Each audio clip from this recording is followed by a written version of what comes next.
Yo, What up, Twitches? what up? Lost in Hip Hop on Wednesday and Thursday nights from 9 to 11. Sponsored by Ewing Athletics, DJ Concept, DJ Mickey Knox. I am Mr. Menza, Yo, and we are Lost in Hip Hop. Yeah, wait, don't do the intro yet. Hold on. It's telling me that the guest muted his own mic, and I can't unmute it. So just check your mic real quick. Oh, he's All good right. now. He's good. He's good. Okay. All right. So the guest tonight is none other than the most legendary Billy Danze from M.O.P. Mr. himself. Salute to you, my man. Yo, many years that I've been in the game. In the very beginning, you were one of my mentors. You taught me a lot. You were there for me when I had questions, and I will always salute you for that. Mickey Knox, my partner in this thing. You met him before on the phone and all that, but we are Lost in Hip Hop right now. Every Wednesday night and Thursday nights on Twitch Live. You will see the full-length video on DCM Live TV on YouTube. yes. Mr. Billy Danze, how are you, sir? I'm good, my brother. I'm out here. I'm living the dream, right? Living the dream, man. I'm still in the hip hop. Still in the community, strong. Still, putting records out. Still touring, all of that. So I'm loving it, man. I'm good, bro. How about yourself, man? No, I'm doing very well. We were just listening to the music. Word. Speaking of putting new music out, Yeah. this album, The Answer, bro. Yes, the answer is very dope, and the vibe of it is very like soulful, passionate. Yeah. Yeah. Coming from the heart, talking Yeah. about real adult things. So, what made you? What was the inspiration behind this project, Billy? Exactly that. Inspiration, right? It's what I was inspired by. Just seeing different things, right? Or through seeing things through a different lens, pretty much, right? So, this record is, it ain't I'm the best rapper. It ain't, go out there and be the most gangster. It's not about that. It's about something different, which people haven't gotten from me throughout my career. So I figured I'd do something new, but I really needed the music to have that feeling. So I think that's really what the inspiration was for me, like searching for that feeling, and I have to do my part to get that feeling, and this is what I come up with. And we noticed in some of these records, you really get pretty deep, as opposed to some of your past stuff. Like even like the first record off the jump, No Losses. Mm-hmm. Yeah. No losses. Not anything personal for me, but I get to see people. I've seen people throughout my life, man, actually go their hardest to help people out, and they do their best to help people, and I see people turn their backs on them, and I see people that's supposed to be friends, we in this together, and then people, one of them turn their back on the other. So that's more so what that record is about. Like, there's really no love lost if there was never really none there, right? Right. So I've seen that so many times in my life that I figured I would write about that. And it worked out. People are giving me the record was received really well. It was received well, so I'm happy about that. A lot of people say that's their favorite record on the on the project. To me, just being honest, because we're talking, it's not my favorite, and I didn't know how people would accept it. But I'm happy that people enjoyed it, that particular song.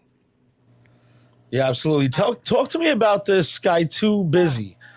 So this is somebody that I haven't heard of until this. Maybe I haven't been listening, but is this somebody that you'd worked with that you felt like they were worthy of doing it with you? Is he a newcomer, emerging? The buyer. Yeah. Well, because like you said, you don't know him, so to some people he may be a newcomer. But my last solo album was called The Listening Session. He produced that entire project as well. Gotcha. So I've been working with him for a few years. Younger than myself. He's from Switzerland. Wow. And Gotcha.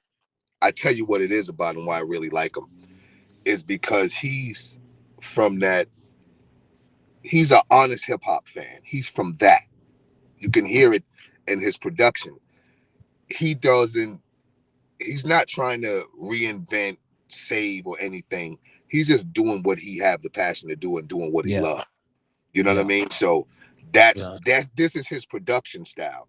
If you go back and listen to the listening session, you'll hear it there too. So this is what he loves to do, and I'm happy that me and the brother hooked up because he's given me this production that makes it easy for me to actually rap without being a rapper, right? So I don't have to rap about hip hop things or whatever. You know what I'm saying? Right. Right. I could actually focus on concept. So I appreciate my brother Too Busy.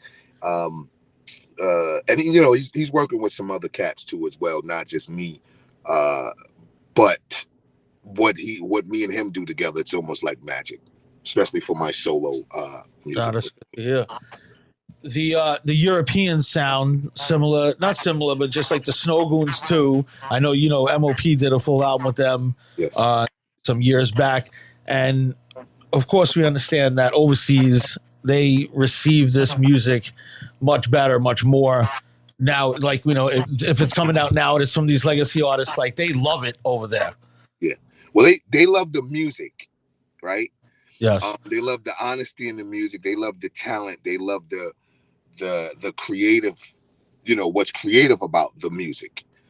Here in the States, obviously, I don't want to shit on my home grounds, but Yeah. there's no fans here. Right. Yeah. Everywhere you go, there's an artist and a producer. I'm not mad at them, but all the fans became MCs.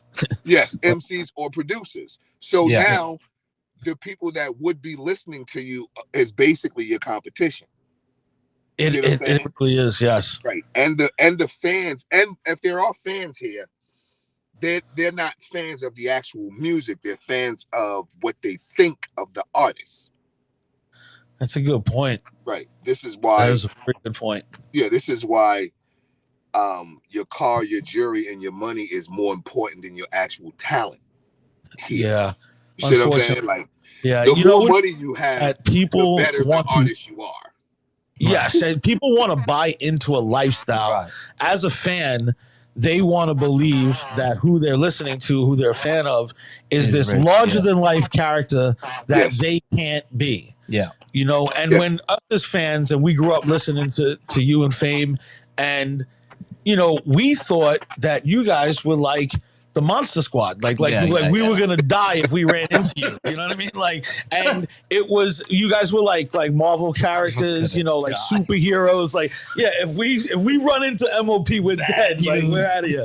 You know what I mean? That's because of the way that the music sounded and portrayed as kids, especially. We're like, yeah, these guys are like, you guys could win the Vietnam War. We don't got to worry about the USA troops. Like, we just got to get M.O.P in there. But and that's the way that the characters come across from a fan's perspective. Yeah. So what happens when it is that you do, become more calmer and more, like reflective? Yeah, I hear a feedback.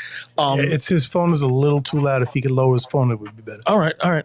So, but what happens is that, when we as fans are so used to, and it has happened with us with Cormega, shout out and peace and love to Cormega, where when the artist doesn't want to talk ignorant anymore and has so much more things to talk about and life to talk about, good things, that then does it disconnect with the fan that is used to hearing the gangster shit?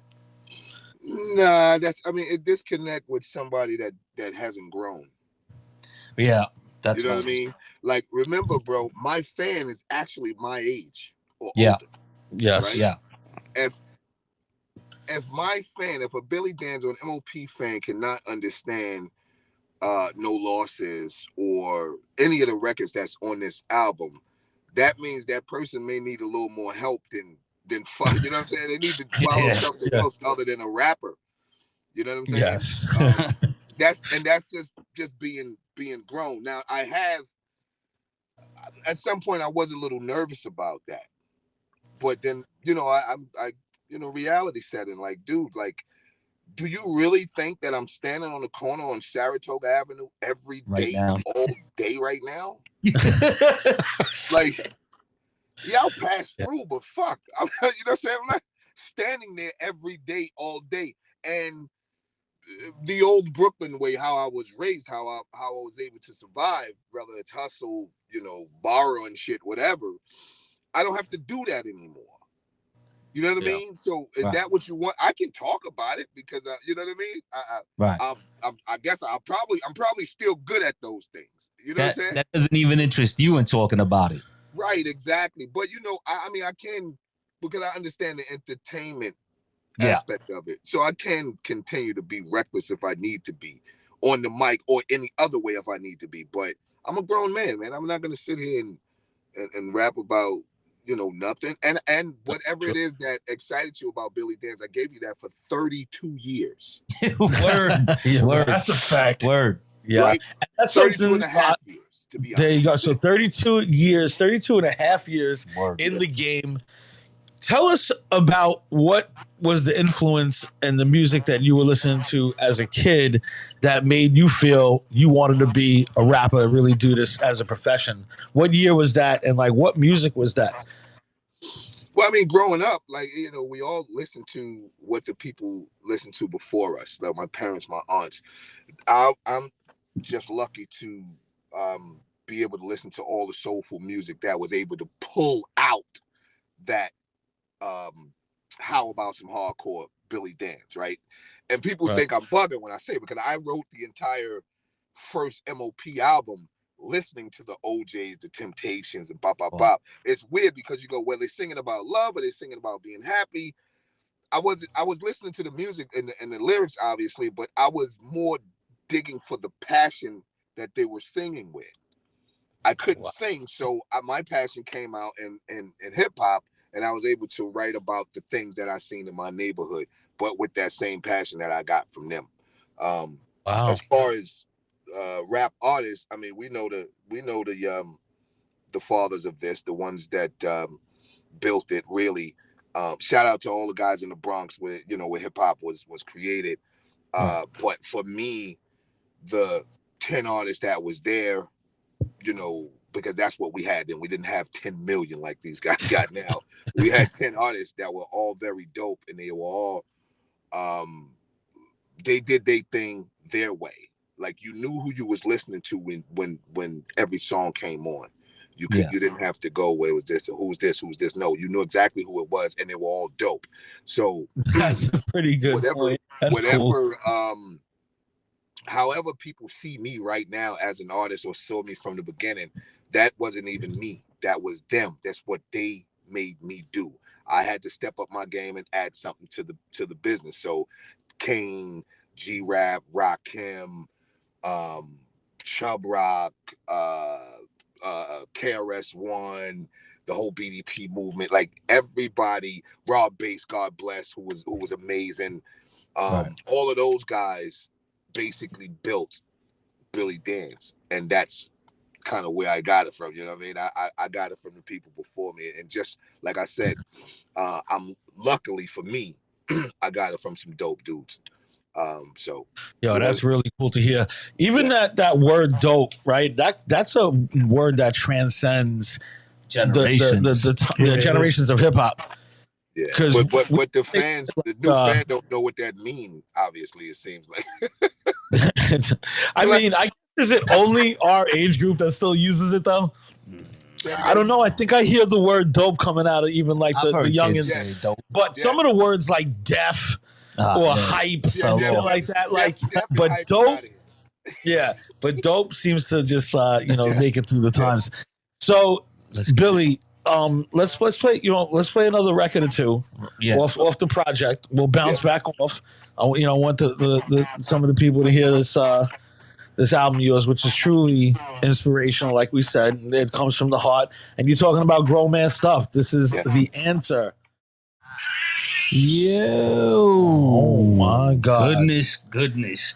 Yo, that was just what if off the Billy Danze, the Answer album featuring Conway, and the joint before that was For You featuring Styles P and Pharaoh Monch. That Conway joint. Woo, that beat, Conway the joint. whole aura yeah. of that joint. A ton of features, right? Yeah. Really dope features. And anyway, we're Lost in Hip Hop. We're sponsored by UN Athletics. We're back with Billy Danze, and we were just a little blown away by the music there. Yeah. So the Conway record is fire. Really, it's all dope. The Ghostface joint. So how did all of the features come about? Like, you know, us as fans, we want to know that you were in the studio knocking these joints out with these guys. But I know that nowadays that's not necessarily the case, right? It doesn't always have to be, but the question, like, how did you decide which artist goes on what? You know? Yeah. Well, okay. So for those two records, For You, I felt like. So let me say this first before I go song by song. Every one of these gentlemen, every one of the features are somebody that these people I dealt with my entire career.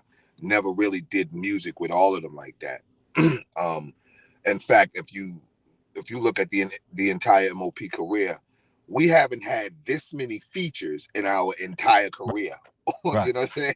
Sure. I got so many features on the record, and these is all guys that you know what I'm saying? Like I feel a certain way about these artists. So let me start with the What If record with Conway. With that record, and by the way, my man Showtime is doing the hook on that. Who's an amazing singer. Yeah. Got that dope with him. But so that record, What If, I started writing this record I had the concept of the record maybe 15 years ago. Wow. And it's a dedication to my grandmother, my mother, and my aunt, if you hear the beginning of the lyrics. And it's about the killings of my brother, my uncle, and my cousin, and how it hurt them. And so the concept of what if is, what if I handled those particular situations in the way that I was trained growing up in Brownsville? We would not be having this conversation at all, because I probably would be in prison forever or worse, right? Right. Understood. So when I got it done, I said Conway would be perfect, and I can have this conversation with y'all because I had it with Conway himself. Conway was, he's a street cat. He was into some things in his area. It's crazy, but you know what I mean? Shit happens when we in the street. So he took a round to the face. Yeah. If that round had been 2 inches higher, Yep. what if that round would have been 2 inches higher? We would not have Conway the Machine. You see what I'm saying? Right. Yes, absolutely. Yes. So with every one of the records, I kind of thought about, every one of the features I thought about like that. There's another record there called Gotham, which is the part 2. The part 1 is on the listening session, also produced by Too Busy, and it features Method Man. So the part 2 on The Answer is Ghostface. I need who I look at as a superhero to be on the record. Wu-Tang is hip-hop superheroes. Anywhere you go in the world, the same level of love is there from the fans, right? Yeah. They are the biggest shit on the planet when it comes to hip-hop. I don't care what anybody says, because I see it. I'm out there with them. You know what I'm saying? Sure. I'm running into them in Germany and France and pop, and I'm seeing that exact same love. So I had to go to Ghost to get him on this. And moving forward, as I put out more solo records, I'm gonna do a Gotham Part 3, Part 4, Part 5. And my goal is to go and get every one of the Wu-Tang members to be on there. Whoa. You know what I'm saying? The Wu-Tang logo is like the Batman logo, damn near. Yes. You know, the thing, yes. It's extremely famous, and anywhere you go, people recognize it. Yeah. It's different from other hip-hop, right? Because they have all the fans, right? So say, you got 4 artists. They got 4 different fan bases. All those 4 different fan bases all are Wu fan base. You know what I'm saying? Like the grimy dude, the rugged, the wild chick, the extra girly chick, the preppy guy, like all of them are Wu-Tang fans. Yeah, it's You know what I'm crazy. saying? So yeah, No, you're right about that. well, let me ask you, because you said you want to get a more all the Wu-Tang guys on the Gotham parts, but you have inspected Deck on this album. yes. Oh, you're gonna Well, have him do one too? Yeah, of course. I mean, I put Deck on. So Deck is on Maverick because that's what I think of Deck. So Yeah. I really thought this whole thing through, bro, when I was selecting these features. Right. If you think about Deck over the entire course of Wu-Tang's career, Deck always stood out for doing what Deck does. He's a maverick. He doesn't follow rules. He doesn't, follow trends. He does what he do. Yeah, So you're right about that. So he was perfect for it, man. Perfect for it, and he opened it up right, just like what I expected. So I was happy about that. Yeah, the Rebel INS. Yes. Yeah. Yes. Yo, Yeah. also, the joint with Styles P and Pharoah Monch is very dope. Pharoah Monch sounds great singing on the hook. Yes. But did you not want to get a like I was dying to hear him rap? Yeah, we thought we was gonna hear him rap as well. Yo, I'm a fan too, bro. And let me tell you what I was searching for, because I was not in artist mode creating this album. I was just being a man, just having conversations. If you listen to the verse in that, you'll hear how I'm conversating. It's nothing hip hop. It's nothing. I'm the best rapper. None of that shit. Right. But I was, again, I'm in this mode where I'm searching for that feeling in hip hop. I feel like we don't have enough of that shit. You know what I mean? So as I'm searching for this feeling, I go, here's a record that I want to get somebody on to help me create that feeling. Go back to My Life Is All I Have. Yeah. For sure. My bad. Oh my God. That's why I got them both on that passion, record. what soul and all that from the heart. Yeah. So that's an algorithm that you tapped into right there, because the Styles P and Pharoah Monch, got its own little search to it. Yes. Good job. That's exactly what I was looking for, bro. That feeling. I was trying to recreate that. Yes. Nah, you nailed it. Yeah, it's very dope. Yeah. Yeah.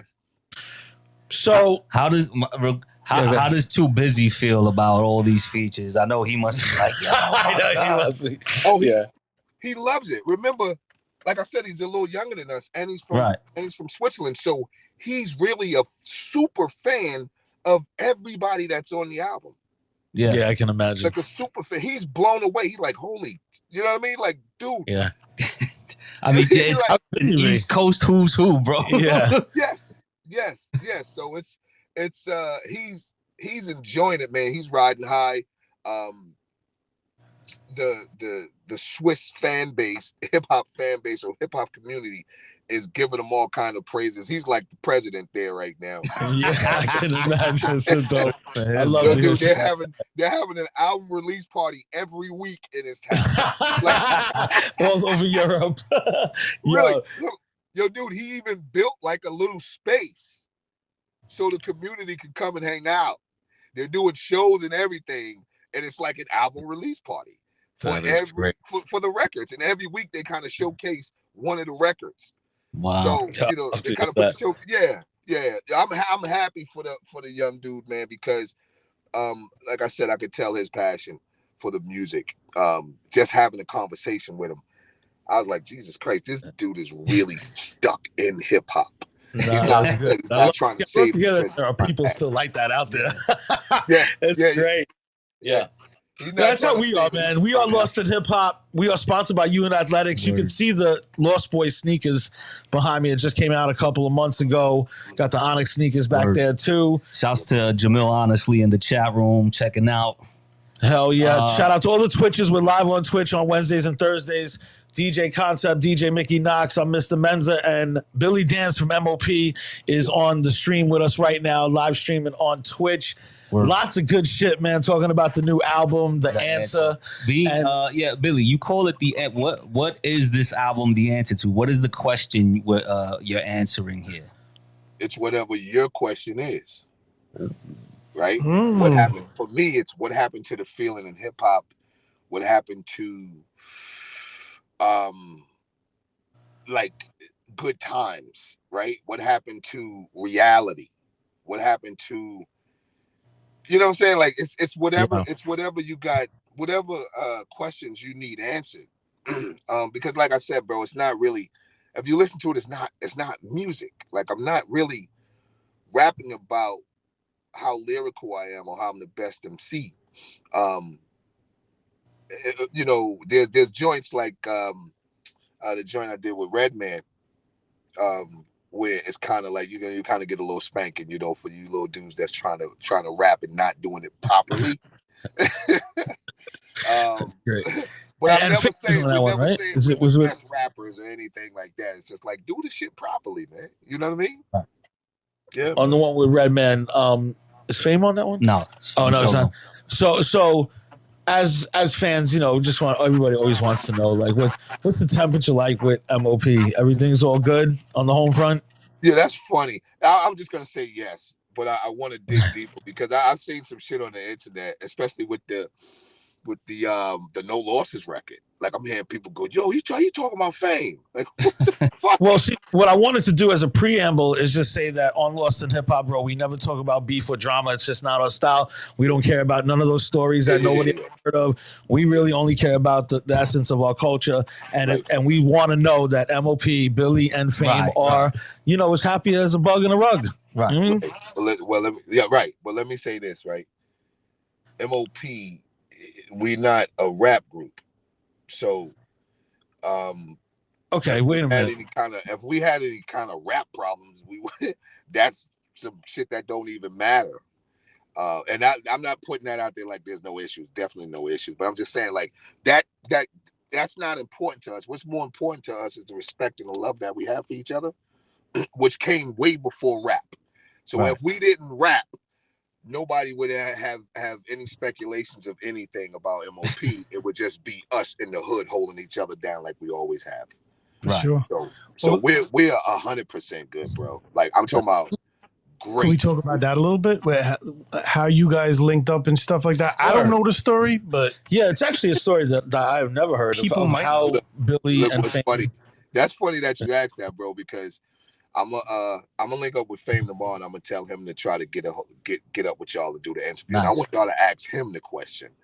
How did Okay. we link up? Because we've been friends so long that I don't remember, and he don't either. No way. I can't say that we met at school, we met at a park, I swear to you, bro. I That's cannot awesome. tell you where we met. It's almost like there was an eclipse one day and M.O.P. Yeah, knew shit each other. just happened, just fucking stuck together. But again, like I said, y'all got to remember, like we grew up together. We not like most rap groups. Most rap groups, some dudes meet in school. Somebody see somebody rapping on a train, tell them they want them to link up with somebody else. All of that. We were already together way before rap. Yeah. Way before we got involved in the music. So we grew up together. Like there was times, bro, I would come home. My mother had this fucking couch. I don't know why she had this green couch, right? It was totally out of place. It didn't make no sense for the rest of the furniture. But it was green. But it was the most comfortable fucking couch on the planet, yo. And, That's why she had. right. And I had my own bedroom or whatever, but I liked sleeping on the couch because it was that comfortable. I would come home and be ready to get on the couch, and Fame would be asleep on the fucking couch. And my mom would be like, don't wake him up, take your ass in the room. That's it. Like, so, you know what I'm saying? Like, I can't even, my mom is holding him down. So that's how far we go back. So it's nothing rap or no hip hop shit with us. Like, it's real family. And like I said, bro, I promise you, man, on everything, I do not know where we met, how we met, or even exactly when we met. That is kind of that far like, back. no recollection of like the first day, like you've seen him, you know what I mean? Right, that's how long. Like, but me and Fame are cool. Not as like well acclimated like me and you are, Billy. But Fame knows me as like Eric Sermon's man and shit like that. But we would love to have him on here, and that would be cool if you could give us the alley-oop. But we're Lost in Hip Hop. We're sponsored by UN Athletics. We are live on Twitch with Billy Danze from M.O.P. And we just found out that he doesn't remember how he even met his partner there, Lil Fame. Crazy. What about the first time maybe you guys just got together in the studio when and like did how you knew you had that magic? Right. How did you guys come to realize you guys knew how to rap and you guys wanted to pursue this? Well, me, I always rap. Fame at one time tried his hand at DJing. He was pretty good at it. This is when we were kids, though. The first time we knew we had something was the very first time I entered the studio. I'd never been in the studio in my life, but I always rapped, you know. And we went in and created a record called How About Some Hardcore. What? That is crazy, What? man. Yeah, You said that's the first time that you rapped in the studio? Yes, that's the very first time I rapped in the Oh studio. my God. And there's a whole story behind that, bro. But about a week later, there was a deal on the table. And the song wasn't even finished because I had never rapped that hard in my life. So I couldn't finish the second verse. Yeah, the but first like, verse bro, out, which yeah, was written, the first verse was written somewhere else. And I didn't know how to count bars. This is why the first verse to How About Some Hardcore is like 24 bars. I didn't know anything about bars. As rappers, when we was growing up, it wasn't about bars. It was just write until you finish saying what you said. You know what I'm saying? So, yeah, that's kind of how it unfolded. It really truly, you know what? We're gonna go to a real quick break to play the joint real quick. It's just when you know it so well and it's such a classic record, it's so hard to believe that's the first time you rapped in a studio, bro. Wild. We're gonna go to it real quick, but because I want to analyze this now, like I think that just as from the hip hop culture perspective, we got to listen to this now to understand that this is the first time this man ever rapped, and this is one of your very classic records. Is this something that is constantly, anytime M.O.P performs, this song is performed, correct? Oh, exactly. We have to do it. I can imagine. All right, man. Let's get into this unbelievable Lost in Hip Hop. We got Billy Danze in here. How about some hardcore? So that was the first time Billy Danze ever rapped in the studio. When it took off and Flex was just dropping bombs and playing this all like how real, man. It became an impact. Like, you there, Bill? Yeah, I got me.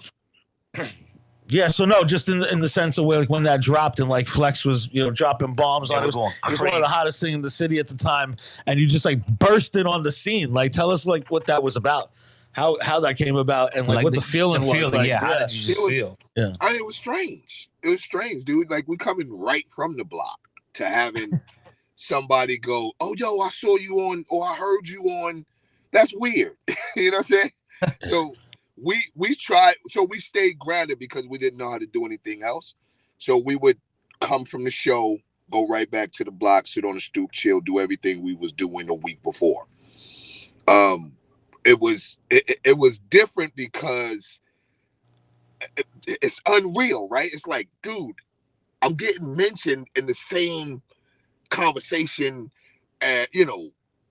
I'm talking about from the same people that talk about Big Daddy Kane and Rakim, like our idols. So it's like it was shocking, bro. It was shocking, and you got to know. I know some people say they never expect or they never was trying to get big or get recognition or anything like that. A lot of people be lying about that, bro. Me, even though I didn't expect the record to do that much, I wanted something different from what I know. You know what I'm saying? Right. So to have something like that's like, holy shit, this is real. My mother heard it on the radio. She thought it was Rich right away. She's like, "Where the money?" She's like, "Where the money?" We got to work for it, lady. Hold on. Yeah, that's great. Yeah, man. And now you said that there was a deal like a week later. Was that because of DR period? The DR period had anything to do with it at all? No, my man Silver D from the Bronx. Y'all know Silver D used to play on what was it, BLS? Okay. Silver D was actually A&R at Select Records with Fred Moneo. And Silver D and my boy Lays happened to be cool.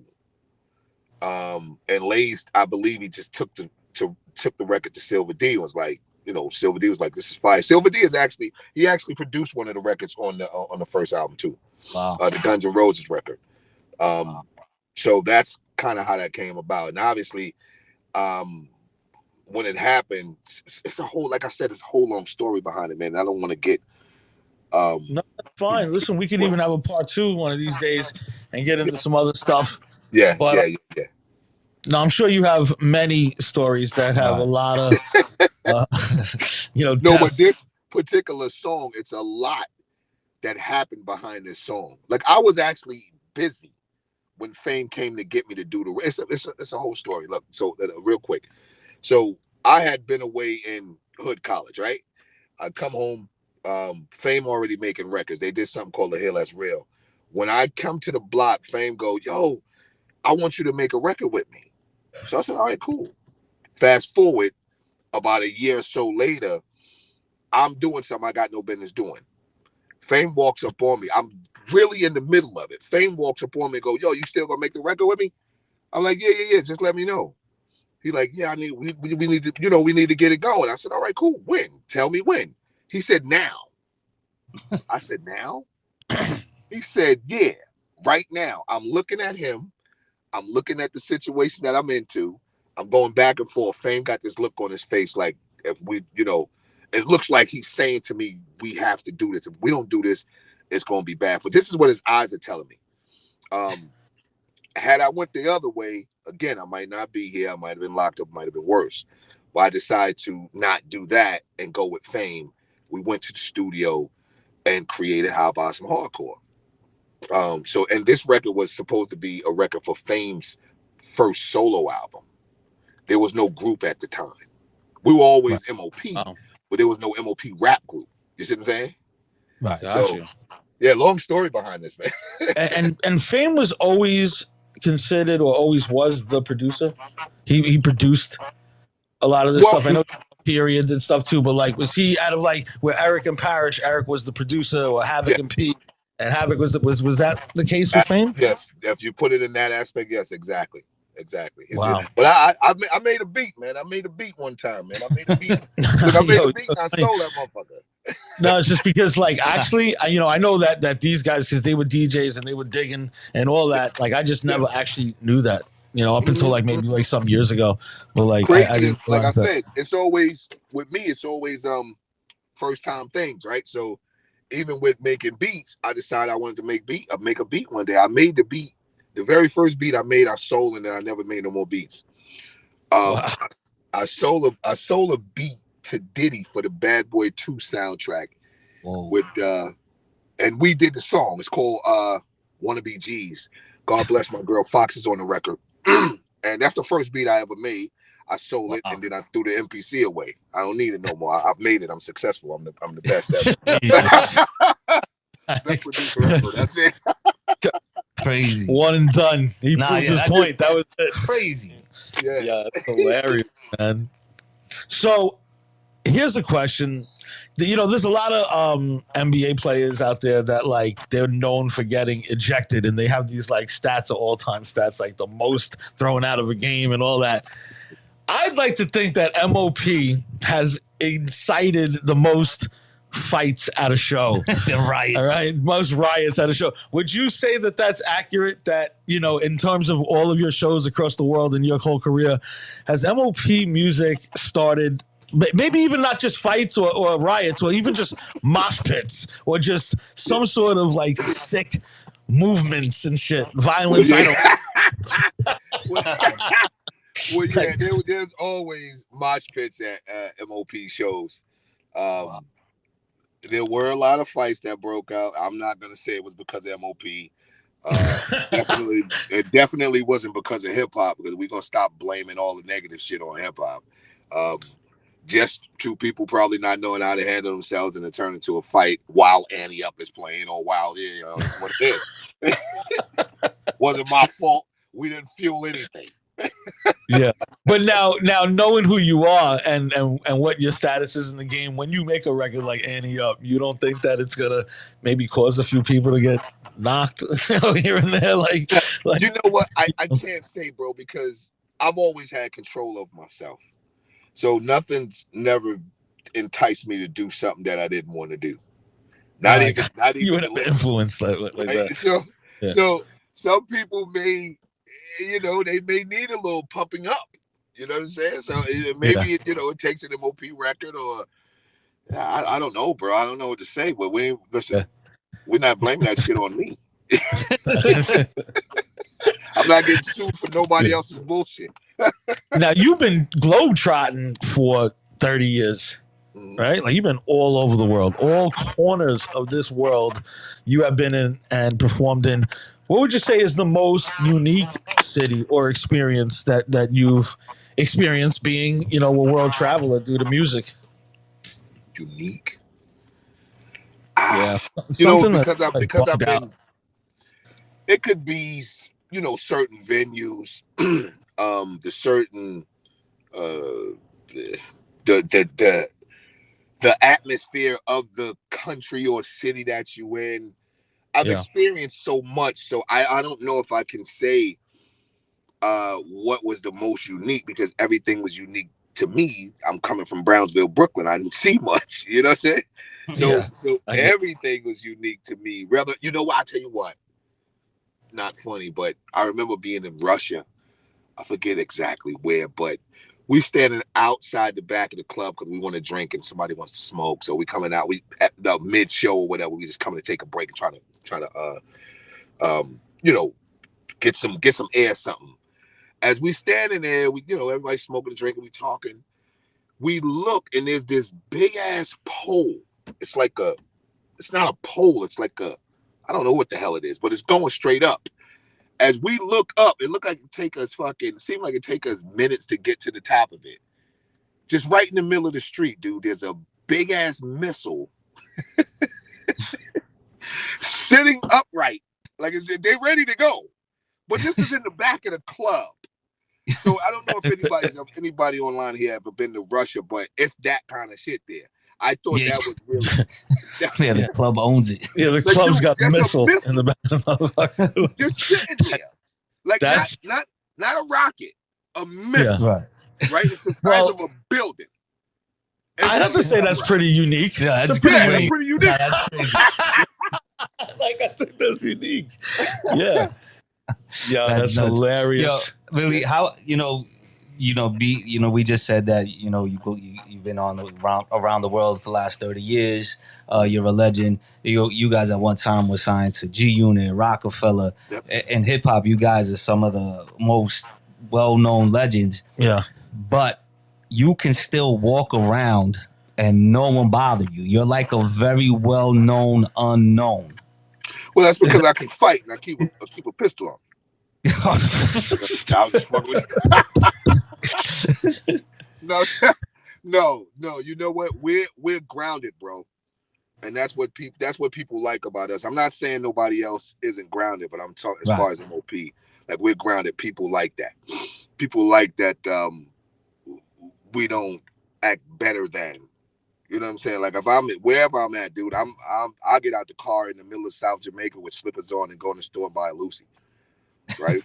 Um, yeah, yeah, like that, right? Out of some $100,000 shit, some big shit, right in the center of the hood, and get out and go buy a Lucy, right? I'm grounded like that. People like that about M.O.P.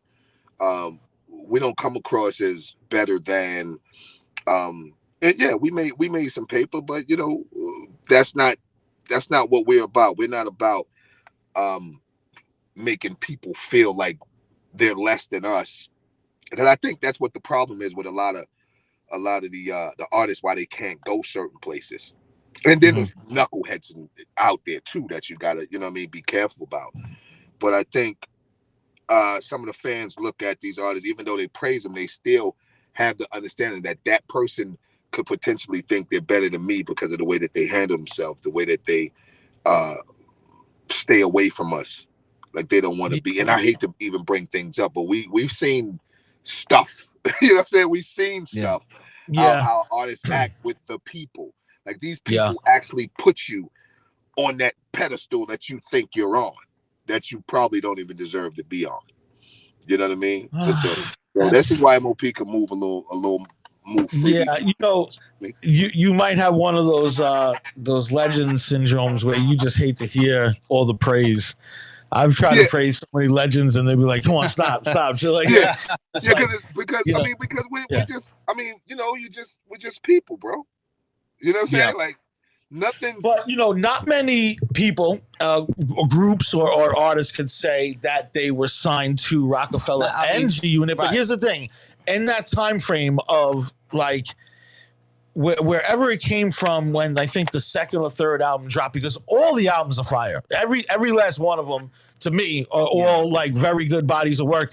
But it was like crazed as a fan to see that. Wait a minute, Rockefeller signed them, and it didn't. Nothing really came out right, other than the Jay-Z single with the remix and all that, right? Or was it a single that? But I'm talking about the Annie remix. Yeah. Okay, but so it was like folklore of what happened to this M.O.P. maybe project or whatever they were working on with Rockefeller, and then a couple years later, you're on G Unit, and almost the same thing. That it's like, where's the music? Is there music? Unit, or did it come out, or was it recorded? It never came out, or only something came out, and it was like, yo, the biggest things kind of in hip hop is an announcement. M.O.P's here, M.O.P's there, but the music didn't kind of like show that though. Right. You know what I mean? Right. We never put any records out on either one of the. It's amazing. But those announcements they moved hip hop. But what moved it though? Was it that? So, because let me say this. You know, M.O.P. was around before G Unit or Rockefeller. Yes. Right. So really, what happened was the heads, the A&Rs, the bosses at these labels were M.O.P. fans, which they've told it to me. They've said it publicly. That's why we actually got involved with those guys. The fact that the records didn't come out, and it's not for me to say. I don't know what was going on with their companies. Look, Rockefeller, bro, I didn't even know that there was an internal thing going on. I'm over there drunk. I whatever. I'm just hanging out, right? I don't know. I don't see all of this smoke going on in the room. I don't know it. It's great. It's great. Same with G Unit. You know, they may have had some internal things going on. I don't know if with G Unit or with the parenting company with Interscope or whatever. I don't know. But those both companies were kind of strained at the time with whatever they had going on. Yeah. So that's why no music came up. But we recorded music for you know on both labels. Yeah. Which we may even put out someday. I don't know. Crazy. Yeah, that would be great to hear at some point in your careers. So just as fans, when we would hear it, like, and again, thinking that you guys were like the army, you know, it was like, was this a, you know, these like maybe a street political move? Like that was what it was like thought about maybe on Rockefeller. But when you went to G Unit, it was almost like, oh, 50's just forming a super, you know what I mean? Like, label. Yeah, like type of thing. But from what I understand from you, that's not the case. It was not a matter of any street politics or anything like that. It was just a matter of hip hop, and somehow the internal labels didn't have their shit together, and the music never came out. Right. And dude, yo, bro, it's good to have M.O.P. on your label. Yes. Yeah. Look, this is something that I never thought about until, you know, now that I'm sober, I can see all of this shit. Like, it says a lot to have M.O.P. I would say it says a lot to have something like M.O.P., but there's nothing like M.O.P. Correct. So it says a lot to have M.O.P. on your label.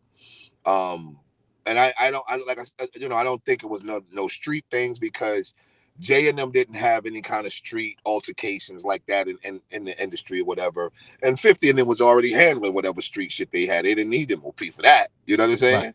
So it was just about saying that there's ties to M.O.P. You know what I'm saying? Yes. That's all it was about. So, and big shout out to them too, by the way. I've always said that. For sure. I Shout out to you guys, it. man. Shout out to M.O.P and Billy Danze. We're Lost in Hip Hop, Yeah. DJ Concept, DJ Mickey Knox, Ewing Athletics, Mr. Menza. You know, before it gets too late, I do want to, real quick, because it's just funny to me, this, you know, the way we're talking about how, yes, when we were younger, we loved them. Oh, yes, they were war music. And we thought we were going to die if we ever met you guys. And, you know, shit like that. And you take a song like Annie Up and how big that song was and what that meant to hip hop culture. But now it's in Pixar movies and Disney movies. And how does that make you feel? And isn't it crazy that song has just penetrated just generations, and now still with the kids? And the whole audience. You know why? Because like Annie Up, the term of that isn't so derogatory until it becomes that it's a stick up. Right. You know, Annie Up to just be like, yo, just Annie Up, man. We're about to get lunch. Everybody Annie Up. Like Minion movies. No, and I understand you know that. And that's why I'm it saying, like, because the part of the song, Annie Up, you know, they don't say in the Disney movie, yep, that fool. Nah, like they don't do that. But you hear the song and you already know the energy. You already know what the whole shit is about. I mean, it's a feeling. Yeah, they're looking for a feeling. Like, and you guys created that 26 years ago. Let me say this. Do we really know what it's about? because for me, when I was creating Annie Up, bro, first of all, Annie Up is a term that my mother came up with. That Fame was like, you know what, we're gonna call it Annie Up. So Fame come up with the whole concept, the whole hook, everything. Wow. But this was something that my mother used to say when we were kids. So he just borrowed that, boom, turned to Annie Up. For me, Annie Up, at that time, I'm writing, because nobody knows this, but we were about to get dropped from the label, right? Mm-hmm. So what we did was we created, while working on the album that Annie Up is on, while we was about to get dropped, we created something called Handle Your Business, a whole CD, a whole EP. Put that out, got the attention, then went back to the album and started creating all of these records. And then we created, as we created Annie Up, for me, it was about, wait, we've been here for X amount of years. Every record is dope. We bust everybody ass on stage. Now it's time for you bastards to ante up the props. So it wasn't the whole shit it wasn't about a robbery for me. Right. It was about ante up the props. You see what I'm saying? Yeah. So do we know what it's about or do we? Yeah. Hey, well, I mean, you heard it here first. Billy Danze's mom came up with Annie Up. Right. Yeah, that's great, man. Yeah, no, it's really crazy that kids now, you know, they listening to that song in their movies. It's just wild, man. So here's one. On As Cold as Ice. Did that have to get? You obviously had to clear that sample, right? That Cold as Ice. Yeah, the dude from I forget his name, but he's from the group Foreigner, who's actually Mark Ronson and Samantha Ronson's father. No. Yes. No. He came. Yo, how lucky were you then? He not only did he clear the what? The record, but he came to the video shoot. So we got two videos. Yo, you gotta be kidding me. You gotta be. Yo, how lucky is you for that? Yeah. Because I'm sure Mark Ronson loved y'all. Yeah. So he came to I don't know his name. He's from Foreigner though, but like I said, Samantha and Marcus, his kids. He came to the video shoot of Cold as Ice, brought both of them. Because we shot two videos for Cold as Ice. I don't remember which one it was. I think it was the one in LA. Because we shot one in LA and one in New York. So then there's one version of the Cold as Ice video that has never been seen or used before? Yeah, I think it's on YouTube somewhere. Wow. Oh wow. I think it is. Yo, it's so crazy because I don't know which one is the actual official version. Well, the one with all the blue ice and all the shiny diamonds and all that type of stuff, like that's the one I remember. That was in LA. Right. That's the one we shot in LA. I don't know if he came to that one. I think he came to the one in New York. But, all right, so can you re-narrate this real quick, Mickey Knox? Right, so, and at that time, Samantha Ronson was signed to Rockefeller too at the same time with you. Rockefeller, but remember, Cold as Ice is before Rockefeller. Oh, yes, it was. You're absolutely correct. You're right. Okay, so Mark Ronson, famous DJ. Yes, we know who he is. his father happens to be one of the singers in Foreigner where they sampled that song from. So to get it cleared was pretty simple. Right? I don't know what made Mark me ask Ronson. that Well, question. we No. didn't get it cleared because of Mark and Samantha. He didn't need to get it cleared. We didn't know that they existed. Mark and Samantha. We just so coming out of the label one day, it's raining, Fame and Lazy together.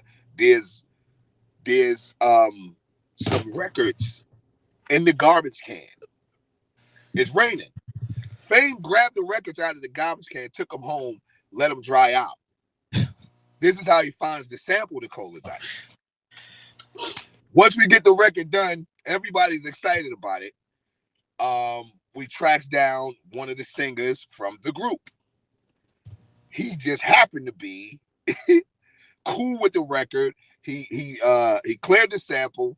He came to the video shoot. He brings his two kids, which is Mark and Samantha Ronson. Yeah. So that's pretty much the story. And then a few years later, you end up doing On the Run for Mark Ronson on his debut album. Yes. Yeah. And we did a record with Samantha too. Did you? And we did a record with the Spice Girl. What's her name? What's Posh? David Beckham's wife, Victoria. Yeah, Posh. Right? Yeah. So, yeah. I'm gonna call her Victoria Beckham. I don't know about Posh. Yeah. Her, yeah. Wow, you did records with Victoria? That's crazy. That's nuts.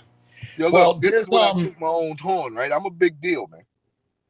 Well, I was going to ask you. I mean, you basically just answered it for us without me even asking. But some of those things, because I know that there are some of these like obscure features or things that people that you've collaborated with, and that was one of them right there, Victoria Beckham. Wow. Any others that we don't know of? What makes you so special, Billy? Since you think you're big shit. It's a whole catalog out there, man. Anybody interested in whatever M.O.P did or Billy Danze's solo fame as a solo, as a producer as well, it's all out there, man. I call myself a big deal, bro, because of where I come from and my accomplishments. Not just because of that, but because some people try to shoot those down, like I haven't done enough, or because this person may have that or that person may have that, and they think I don't have this. You know what I'm saying? Yeah. The haters, which we call them suicide bombers, because they'll put yourself to fuck with you. You know what I'm saying? You put yourself in danger to fuck with me for no reason. I don't even know you. It's suicide bomber. So this could be considered controversy, but I don't really think so. It's just a rumor, most likely. But it was one of those things that back in the day when there wasn't much internet, it was only like hearsay. Did Mace retire because of M.O.P in any which way? No. Okay. Mace, we was always good have with you it. heard that before? No. You've never heard that? You've never heard that rumor? No. I think so. I think Fame said something like that in the song, but Fame's just being lyrical. So that's what I'm saying, bro. Fame's just being lyrical. You see what I'm saying? He's we the reason why Mace found God. That's all he said. And Mace is our man, though. So we knew Mace before y'all knew Mace, before the public knew Mace like that. So it's always been cool. So it was just kind of a line. And like I said, man, Fame is just lyrical like that. He did what's the joint, the Whip Your Head joint with we did with 50. Where he says, first nigga that scream G-Unite to me, I'm gonna stomp your ass out with a Gore-Tex beef and broccoli. So the public goes, he's talking about game. I just found out what he really was talking about. Right? Somebody, when we did the deal with G-Unit, it was some dudes that didn't like G-Unit. So there was a dude somewhere saying G-Unite to him or whatever. Fame got out the car, beat him with a bat, or whatever the fuck happened, right? It got crazy. It got crazy. He wasn't talking about game. He's just a lyrical dude like that. And so that question to you, no, I mean, Mace was cool with us, man, and still cool with us now. Yo, it's hilarious. People like, that's the reason why he moved to the next. They're Like, like, what the fuck? yeah, they chased him out of New York. Like, That's yo. y'all because y'all was super M.O.P. fans and y'all thought we were animals and shit. That's what that was Yo. about. Yo, that's so funny, man. We had Starang Wonder on the show, and he cleared up a lot of the rumors between OGC and Boot Camp and Biggie and Junior Mafia. Because when we didn't have the internet, it somebody in Brooklyn somewhere could have just made, they was talking about him, and then the next thing you know, in Long Island, that's the story that Mace ran out of town because that. But this is why we got the show. We're Lost in Hip Hop. We want to really get down to some of these rumors that used to fly around and all that. But thank you for being on with us, bro. The album is The Answer. It's out now. I truly appreciate you. We'd love to have a part 2. Definitely love to have Fame, and you are always a fan of the programs. It's like the friend of the families, Billy Danze and DC. I'd love to come back on, man. We can definitely do a part 2, and I'll tap in with Fame and see if I can get him on with you guys, man, and see if he come on and kick it with y'all. Yeah, if you're ever in Long Island or close to Long Island, we'd love to bring you to the content studio. Yeah, man. And what is coming next, sir? What's after The Answer? I know you got some other stuff lined up, but you're working on, I'm sure. Yeah, I'm always in mode, bro. I'm always in the studio, so I'm working on the two next projects. Well, I wouldn't want to say that. Yeah, actually, I could say the 3 next projects. Linked up with DR Period. We're gonna try to find that traditional, that beginning M.O.P. sound for the fans, which should be pretty easy. Shout out to my brother DR, who basically helped build the foundation of this thing, man. Word. So yeah, we're touring. On the 1st, we're gonna be in Philly at the winery, the City Winery in Philly. We just did on the 17th. We did New York. So yeah, this weekend. That's dope. I was at the City Winery with Lil C's and the BIG experience and all that. So yes, I mean, listen, it's Billy Danze from M.O.P, man. We're Lost in Hip Hop, and we will be signing off. Thank you, sir. Thank you. Thank y'all, family. Yo, get up with me, bro. Let's stay in touch and see if we can do more stuff. Yeah, actually, there it is. I lost my train of thought. I was going to ask you, whatever happened with the thing you were shooting? You were shooting like a podcast or like a season of a webisode or like a series or something? Yep. I still got it. Actually, I had a conversation with the good folks over at UN Athletic about it. There you go. I love the people over there. Yeah, our guy David, he's one of the best, man. Yeah, Dave. Yeah, he's just got a lot going on. So, Yo, look, he's been running and gunning for M.O.P. for many years. My guy, we've talked about it for many years. Like I know he would love to work with you more and more. That's for sure. But, I mean, we'll see. Maybe I'll get on the phone with him next week or something. All right, yo, Billy, thank you for your time, man. Thanks, fam. Y'all be good, man. All right, we'll talk soon. I appreciate you.